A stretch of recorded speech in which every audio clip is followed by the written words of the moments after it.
Hello दोस्तों, welcome to all of you in this pharma training with Ajay Wadhwa. मैं अपना एक छोटा सा इंट्रोडक्शन दूंगा आप सब लोगों को। आप सब लोगों की तरह ही मैंने करीबन 30 साल पहले फार्मा इंडस्ट्री ज्वाइन करी और कई जगह पोस्टेड रहा। कई कंपनीज में काम किया, जैसे कि फाइजर में, एलेम्बिक में, लुंडबेक में, एबट में, बीपीएल में। मैं सेल्स में भी रहा और ट्रेनिंग में भी रहा।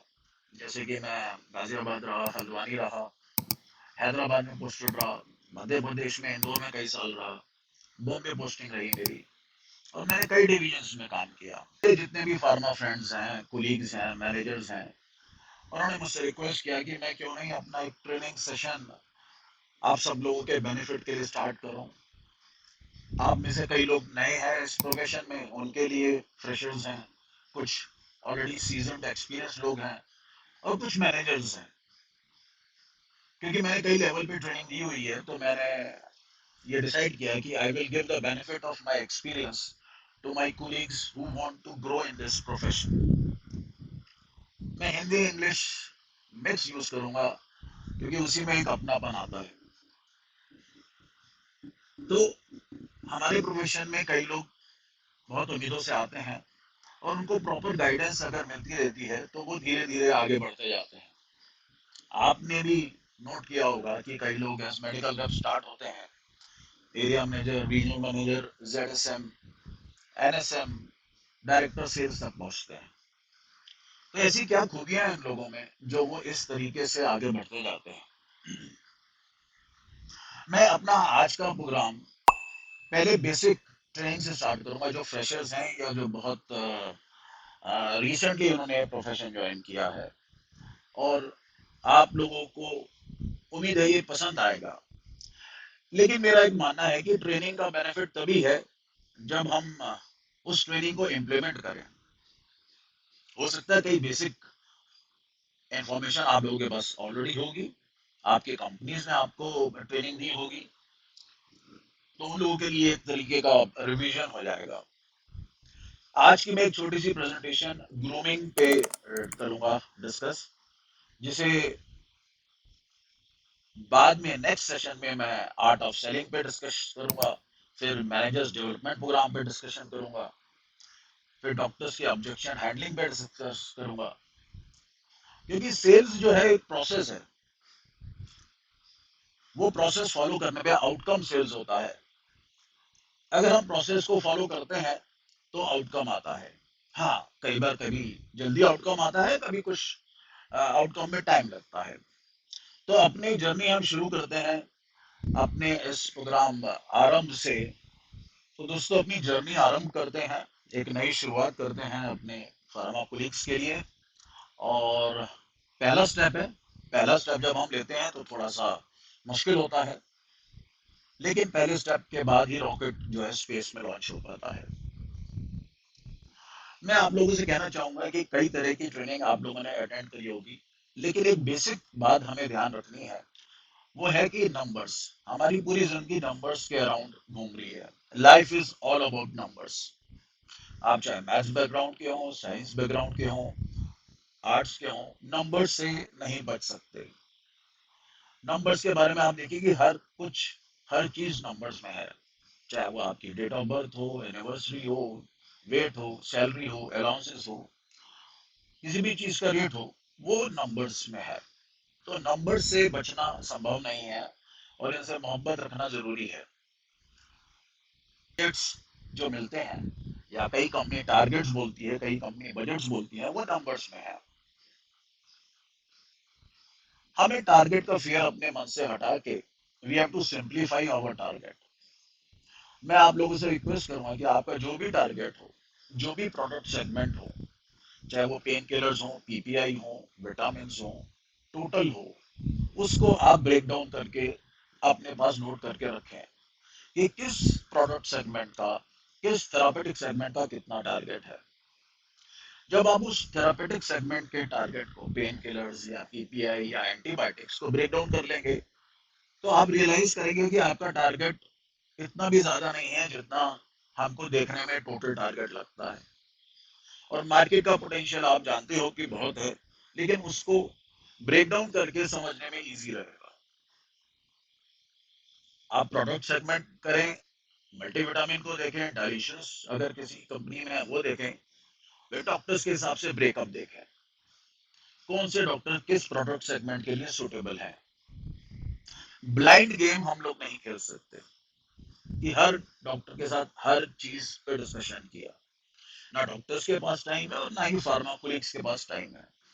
तो फोकस वर्किंग में आप लोगों को इजी रहेगा अपने नंबर्स पे ग्रो करने में। अब देखिए आप जरा, आपके जो टारगेट बनते हैं उसके पीछे एक रैशनल होता है, एक साइंस है, एक्चुअल साइंस में बोलते हैं इसे। और ये टारगेट्स जो बनते हैं वो ऐसा नहीं है कि किसी की खुशी से बन जाते हैं या किसी के सिर्फ एक्सपीरियंस से बनते हैं। कई हिस्टोरिकल फैक्टर्स हैं, जैसे हिस्टोरिकल सेल्स आपके हेडक्वार्टर की, सीजनलाइजेशन, कुछ सीजन में कॉफ सिरप की सेल बढ़ जाती है, एंटीबायोटिक की सेल बढ़ती है, या पीपीआई की सेल बढ़ती है। स्कीम्स क्या है मार्केट में और आपके प्रोडक्ट्स पे, कंपनी की ग्रोथ, कंपनी को क्या ग्रोथ चाहिए, मार्केट में क्या ग्रोथ चल रही है एक सेगमेंट में, पेन किलर्स में या एंटीबायोटिक्स में या सीएनएस सेगमेंट में, मार्केट का ट्रेंड क्या है, ग्रोथ किस सेगमेंट में है। तो इन सारे रैशनल के पीछे ही टारगेट डिसाइड होते हैं। कई बार कंपनी कोई नई स्ट्रेटजी लाती है तो उसमें भी टारगेट्स का कंपोनेंट आता है। प्राइसिंग फैक्टर आप जानते हैं, कई प्रोडक्ट डीपीसीओ में आ जाते हैं या डीपीसीओ से बाहर आ जाते हैं। प्राइसिंग फैक्टर से भी टारगेट्स में इंपैक्ट आता है। अगर आपके हेडक्वार्टर में कंपनी ने 2 से 3 लोग करे, मैन पावर बढ़ाई है, तो टारगेट का बढ़ना लाजमी है, क्योंकि कंपनी एक इन्वेस्टमेंट कर रही है मैन पावर, जो कि सबसे इंपॉर्टेंट टूल है कंपनी के हाथ में, एक ह्यूमन बीइंग। लास्ट ईयर की परफॉर्मेंस क्या थी, मान लिया आपकी कंपनी कोई नया ब्रांड लॉन्च कर रही है तो उसका टारगेट भी आपके टोटल टारगेट में ऐड होगा।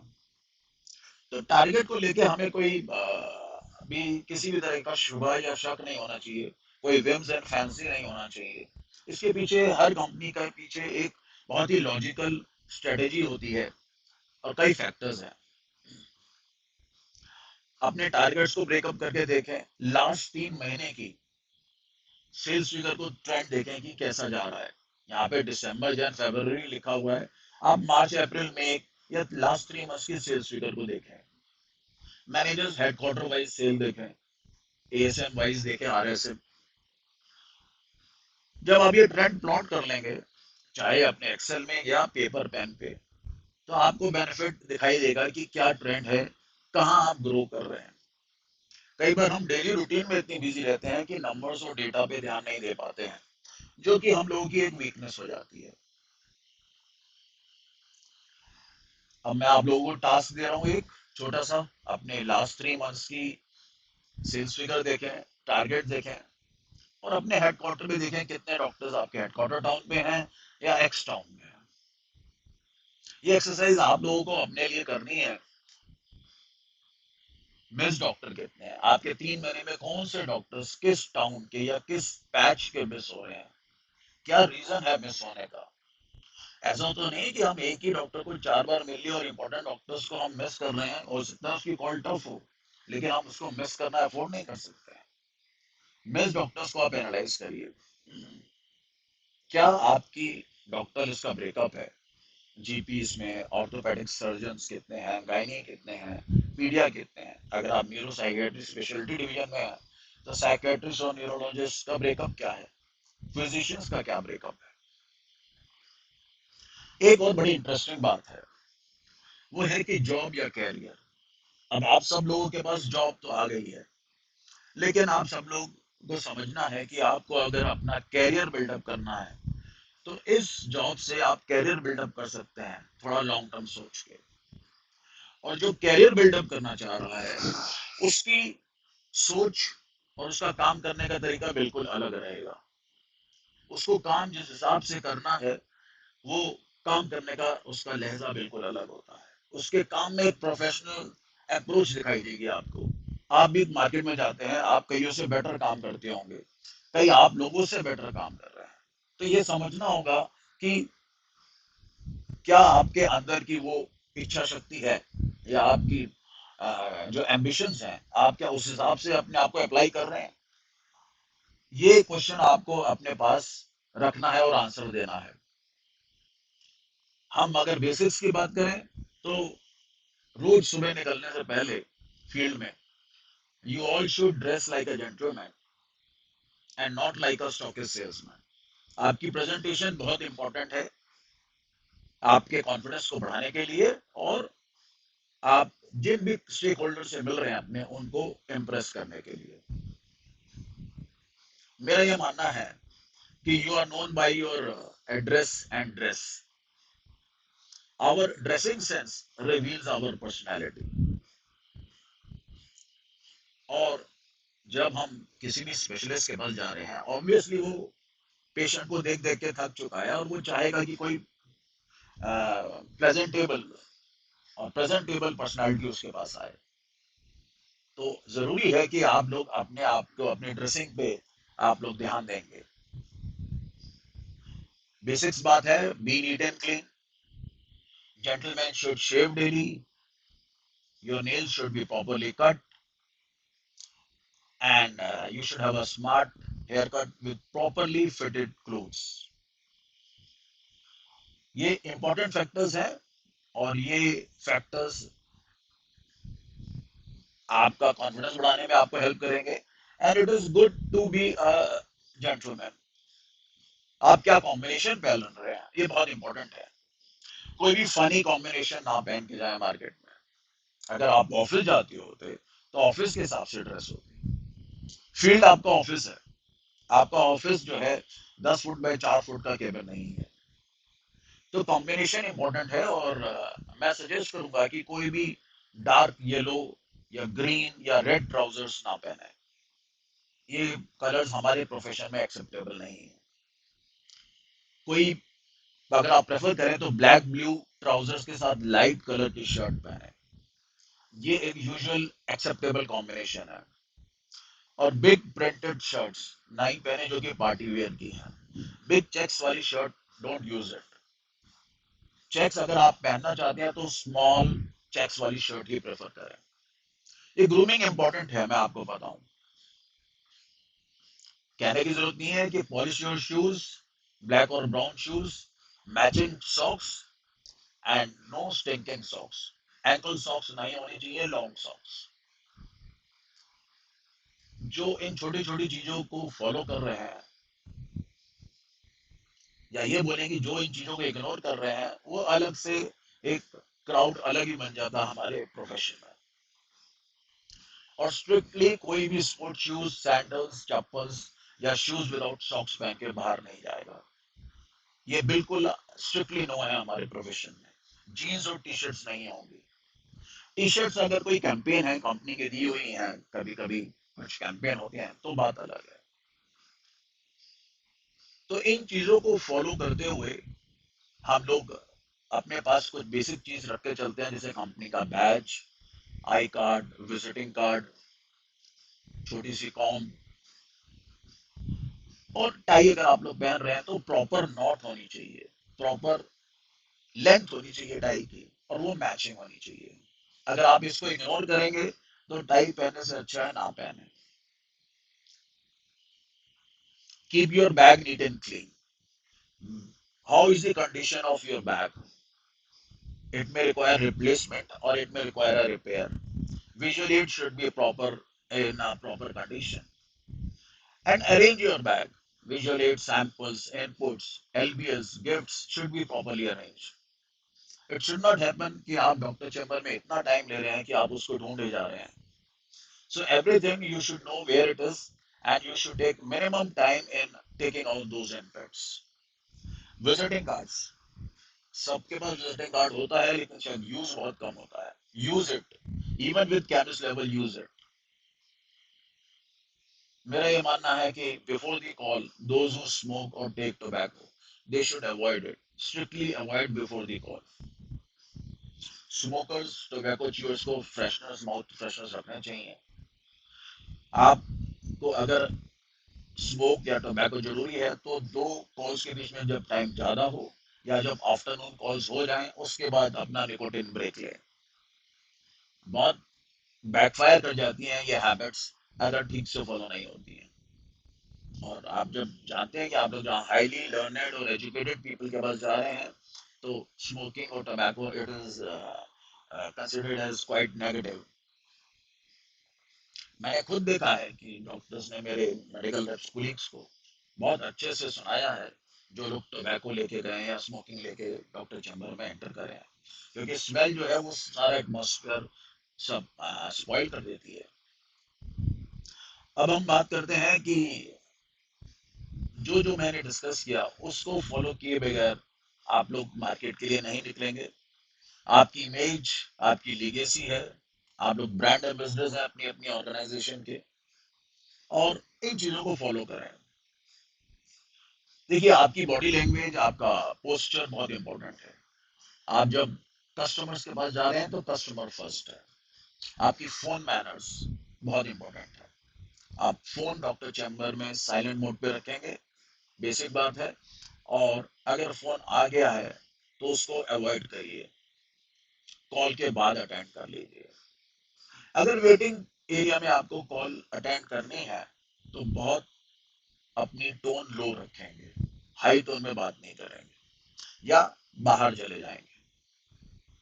मैंने कुछ कोलिग्स देखे हैं जो बहुत लार्ज टोन में बात करते हैं वेटिंग एरिया में, हाँ भाई 5 पेटी भिजवा देना, 6 पेटी भिजवा देना, ये सब नहीं। लेडी डॉक्टर के साथ थोड़ा सा और एहतियात बरतेंगे, थोड़ा डिस्टेंस बना के खड़े होंगे या बैठेंगे थोड़ा डिस्टेंस पे। मैं आपको बताऊं कि डॉक्टर्स जो हैं वो पहले आपकी पर्सनालिटी को बाई करते हैं, आपके प्रोडक्ट परचेज करने से पहले या रिकमेंड करने से पहले। They buy your personality, they before they buy the product. तो एक बेसिक बात है कि you have to sell yourself first before you are able to sell your product. आपकी इमेज जो है आपसे पहले पहुंच जाती है। अगर आप ऑर्गेनाइजेशन चेंज भी कर रहे हैं तो आपकी इमेज उस ऑफिस में पहले से पहुंच जाएगी, मार्केट में पहुंच जाएगी। So take care of your image, how you talk, how you work, and how you behave. It all impacts your personality and your image. दोस्तों, आज के लिए मैं इतना ही रखूंगा, ज्यादा लंबा सेशन नहीं करूंगा, और रिक्वेस्ट करूंगा इन चीजों को आप फॉलो करें, अपने व्यूज मेरे चैनल पे डालें, pharma training with Ajay Wadhwa on YouTube, और अपने सजेशंस भी दें। कई सीनियर्स लोगों ने कुछ इससे अच्छे तरीके से काम करे होंगे। You can share your views on my channel and give your comments also. And soon, very soon, I will launch this thing on Instagram also. So feel free to share your comments, whether you like it or you don't like it. और हाँ, सबसे बड़ी बात, next मेरा जो session होगा वो art of selling पे होगा। आज हमने बेसिक्स कवर करी हैं। जो लोगों को ये पसंद आया हो, please do share your experience. बाद में ग्रेजुअली जो लोग प्रमोशन के लिए एस्पायर कर रहे हैं, मैं उनको टिप्स दूंगा कि how to prepare for the interview and how to get promoted. Managers के लिए मैं एक अलग से प्रोग्राम शुरू करूंगा। So thank you, bye bye till next week. Thank you. Bye. Every Sunday, I'll be sharing my presentation with you all. Thank you.